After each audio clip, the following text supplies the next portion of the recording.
Assalamualaikum everyone, this is me Aisha Ibrahim. Welcome back to my YouTube channel. In today's lecture, we are going to discuss deductive versus inductive approach. So let's start.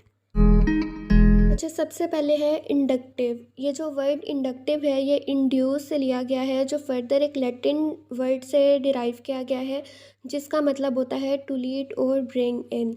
तो अब ये word induce क्या है? ये एक ऐसा process होता है जिसके ज़रिए से आप स्पेसिफिक ऑब्जर्वेशन या एविडेंसेस के बेस पे कोई कंक्लूजन या जनरल स्टेटमेंट को ड्रॉ करते हो। ठीक है, यानी यहाँ पर आप स्पेसिफिक से जनरल की तरफ मूव करते हो। यहाँ इसकी डेफिनेशन लिखी हुई है। इंडक्टिव अप्रोच एक ऐसा मेथड है रीजनिंग का जहाँ पर आप स्पेसिफिक ऑब्जर्वेशन से स्टार्ट करते हो, यानी आप अपने आसपास कुछ चीज़ होती देख रहे हो, उसको ऑब्जर्व कर रहे हो। उसके बाद आप उस बेसिस पे एक जनरल स्टेटमेंट या थ्योरी को डेवलप करते हो, कंक्लूजन देते हो जो कि जनरलाइज होता है। इसको हम बोलते हैं इंडक्टिव अप्रोच। ये ज़्यादातर यूज़ होता है न्यू थ्योरीज को डेवलप करने के लिए या आइडियाज़ को जनरेट करने के लिए। उसके बाद यहाँ पे इसके कुछ इंपॉर्टेंट पॉइंट्स हैं।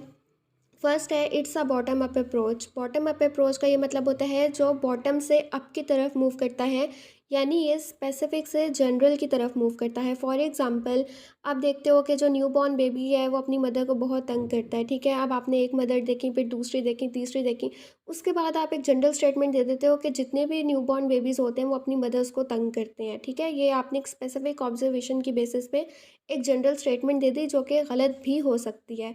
उसके बाद सेकंड पॉइंट है the focus is on creating a theory based on observation और डेटा, कि आप जो है अपनी ऑब्जर्वेशन की बेसिस पे थेरी डेवलप करते हो। इंडक्टिव अप्रोच में बेसिकली क्या होता है कि ये थेरीज को जनरेट करने के लिए, डेवलप करने के लिए यूज़ की जाती है।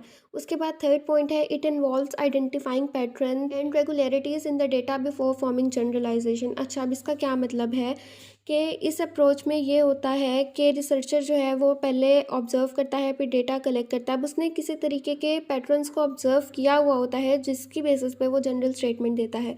जैसे फॉर एग्जांपल, एक रिसर्चर जो है वो डिफरेंट स्कूल्स विजिट करता है और देखता है कि जो बच्चे स्पोर्ट्स में पार्टिसिपेट करते हैं वो अकेडमिकली ज़्यादा बेहतर तरीके से परफॉर्म कर रहे हैं। उन्होंने एक स्कूल में देखा, कुछ बच्चे ऑब्जर्व किए, फिर दूसरे में, फिर तीसरे में, फिर उन्होंने एक जनरल स्टेटमेंट दे दी कि जो स्टूडेंट्स स्पोर्ट्स में पार्टिसिपेट करते हैं उनकी एकेडमिक परफॉर्मेंस ज़्यादा बेहतर होती है। तो पहले उन्होंने कुछ पैटर्न्स को आइडेंटिफाई किया, उसके बाद जनरल स्टेटमेंट दी।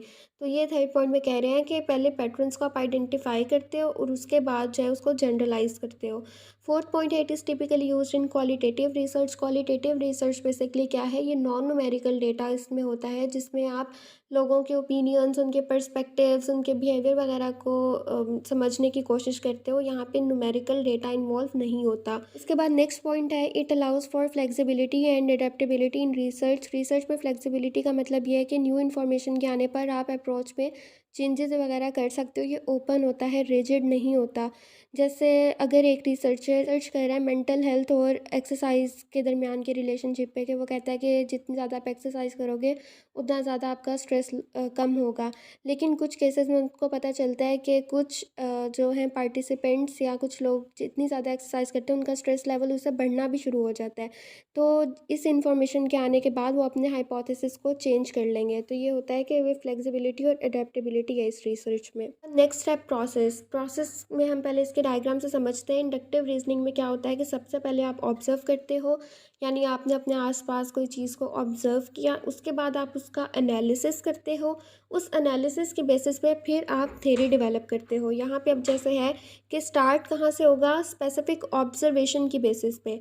उसके बाद आप अपनी उस ऑब्जर्वेशन को एनालाइज करते हो, पैटर्न्स को आइडेंटिफाई करते हो, फिर जो है एक जनरल थ्योरी को डेवलप करते हो या हाइपोथेसिस देते हो, और उसके बाद जो है आप एक फाइनल कंक्लूजन या जनरलाइज्ड रिजल्ट्स को पेश करते हो। यहाँ पे एग्जांपल लिखी हुई है कि एक रिसर्चर ने नोटिस किया कि जो बच्चे कंसिस्टेंटली पढ़ते हैं वो ज़्यादा बेहतर तरीके से एग्जाम्स में परफॉर्म कर सकते हैं, उनके मार्क्स अच्छे आते हैं।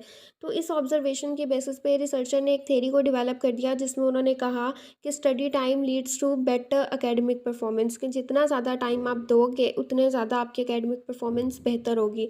अब ये एक तरह से हाइपोथेसिस भी है, मतलब आप इसको टेस्ट भी फर्दर कर सकते हो। वो होता है डिडक्टिव अप्रोच में। इन स्टेटमेंट्स को फर्दर जो है वो किया जाता है चेक डिडक्टिव अप्रोच। ये जो टर्म डिडक्टिव है ये वर्ड लिया गया है डिड्यूस से, जो एक लैटिन वर्ड से डिराइव किया गया है जिसका मतलब है लीड और ड्रॉ अवे फ्रॉम। तो डिडक्टिव का सिंपल मतलब क्या है कि स्पेसिफिक कंक्लूजन को ड्रॉ करना एक जनरल प्रिंसिपल या रूल के थ्रू। डिडक्टिव अप्रोच क्या है? ये एक ऐसा मेथड है रीजनिंग का जो एक जनरल थ्योरी से स्टार्ट होता है। वहाँ पे इंडक्टिव में हम थ्योरी देते हैं या हाइपोथेसिस बनाते हैं और यहाँ पर हम उसको टेस्ट करते हैं, चेक करते हैं कि वो ठीक है या नहीं ठीक, ठीक है। ये होता है जनरल से स्पेसिफिक की तरफ। यानी यहाँ पर आपने पहले एक जनरल स्टेटमेंट देखी, तो बच्चे ज़्यादा टाइम देंगे पढ़ाई को, वो ज़्यादा बेहतर तरीके से परफॉर्म करेंगे। अब ये एक जनरल स्टेटमेंट आपने ले ली, उसके बाद आपने इसको टेस्ट करना है, देखना है कि क्या ये ठीक है या नहीं ठीक। आगे इसके प्रोसेस में हम वो देखते हैं। इसके अलावा यहाँ पर जो है कुछ इंपॉर्टेंट पॉइंट्स, और ये है कि ये एग्जिस्टिंग जो थेरीज होती हैं उनको टेस्ट करने के लिए यूज़ होता है कि वो एक्सेप्टेड हैं या रिजेक्ट करना है एविडेंसेस की बेस पे। तो फर्स्ट है, it is a top to down approach. इसका ये मतलब है कि ये टॉप से डाउन की तरफ मूव करता है, यानी कि ये जनरल से स्पेसिफिक की तरफ मूव करता है। उसके बाद सेकंड पॉइंट है, it involves testing and existing theory और हाइपोथेसिस। जो ऑलरेडी एक थेरी एग्जिस्ट कर रही है या हाइपोथेसिस है, उसको टेस्ट करने के लिए इसको यूज़ किया जाता है। इसका फोकस होता है चेक करना कि जो एक ऑलरेडी थेरी है वो ठीक है या गलत है। तो यहाँ पर जो है हम ऑब्जर्वेशन और स्पेसिफिक डेटा की बेसिस पे उसको वेरीफाई करते हैं कि वो चीज़ ठीक है या गलत है। उसके बाद फोर्थ पॉइंट है, it is typically used in quantitative research. ये ज़्यादातर क्वांटिटेटिव रिसर्च में यूज़ होता है। जो इंडक्टिव है वो यूज़ होता था क्वालिटेटिव में, और डिडक्टिव यानी कि डिड्यूस करना बेसिकली ये है क्वांटिटेटिव रिसर्च, यानी यहाँ पे न्यूमेरिकल डेटा इन्वॉल्व होता है। उसके बाद इट प्रोवाइड्स क्लियर प्रिडिक्शंस और hypothesis to be tested through experiments, यानी कि आप एक्सपेरिमेंट्स के थ्रू जो है वो टेस्ट कर सकते हो। यहाँ पे आगे फर्दर इसका प्रोसेस लिखा। उसके बाद इसका प्रोसेस है कि सबसे पहले आपने एक एग्जिस्टिंग थ्योरी ली, एक हाइपोथेसिस उसमें से डेवलप किया या फॉर्मुलेट किया, फिर उस पर आपने डेटा कलेक्शन की, उसको एनालाइज किया और फिर बताया कि ये हाइपोथेसिस ठीक है या नहीं ठीक, यानी कि आप थ्योरी या हाइपोथेसिस को एक्सेप्ट या रिजेक्ट करते हो। इंडक्टिव में क्या है कि स्पेसिफिक ऑब्जर्वेशन, उसके बाद आपने पैटर्न को रिकॉग्नाइज किया, आइडेंटिफाई किया और एक जनरल कंक्लूजन दे दिया। लेकिन यहाँ पे क्या है, एग्जिस्टिंग थ्योरी से आप एक हाइपोथेसिस जनरेट करते हो, उस पर डेटा कलेक्ट करते हो, फिर उसको एनालाइज करते हो और फिर बताते हो कि वो जो ऑलरेडी रिसर्च मौजूद है या जो हाइपोथेसिस है वो ठीक है या गलत है। उसके बाद यही प्रोसेस यहाँ पे लिखा हुआ है कि ये स्टार्ट होता है जनरल थ्योरी से, यानी कि यहाँ पे आप जनरल से स्पेसिफिक की तरफ मूव करते हो, हाइपोथेसिस डेवलप करते हो, उसके बाद आप डेटा कलेक्ट करते हो और फिर उसको एनालाइज करके बताते हो कि ये वाला हाइपोथेसिस रिजेक्ट होगा या एक्सेप्ट होगा। उसके बाद यहाँ पे एक और एग्जाम्पल लिखी हुई है कि जो एक साइंटिस्ट है उन्होंने हाइपोथेसिस दिया है कि जो प्लांट ज़्यादा सनलाइट रिसीव करते हैं उनकी ग्रोथ ज़्यादा जल्दी होती है। अब साइंटिस्ट जो है उसने एक्सपेरिमेंट कंडक्ट किया डिफरेंट प्लांट्स पे, यानी डिफरेंट प्लांट्स को जो है वो एक्सपोजर दिया सनलाइट का और देखा कि क्या सारों की ही ग्रोथ हो रही है या कुछ प्लांट्स की ग्रोथ हो रही है, कुछ की नहीं हो रही। अगर तो कुछ प्लांट्स की ग्रोथ होगी, कुछ की नहीं होगी, तो इसका मतलब है वो हाइपोथेसिस ठीक नहीं होगा। और अगर सारे प्लांट्स वाकई ग्रो कर रहे हैं ज़्यादा सनलाइट में, तो इसका मतलब है कि वो हाइपोथेसिस ठीक होगा। यानी हाइपोथेसिस को टेस्ट करने के लिए उन्होंने एक्सपेरिमेंट कंडक्ट किया। तो ये है डिडक्टिव। यहाँ पे इसके कुछ डिफरेंसेस लिखे हुए हैं। फर्स्ट जो है इंडक्टिव में है कि ये बॉटम अप है, यानी कि ये बॉटम से अप की तरफ जाता है, यानी ये स्पेसिफिक से जनरल की तरफ मूव करता है और ये थेरीज को डेवलप करने के लिए यूज़ होता है और इसका स्टार्ट होता है ऑब्जर्वेशन से।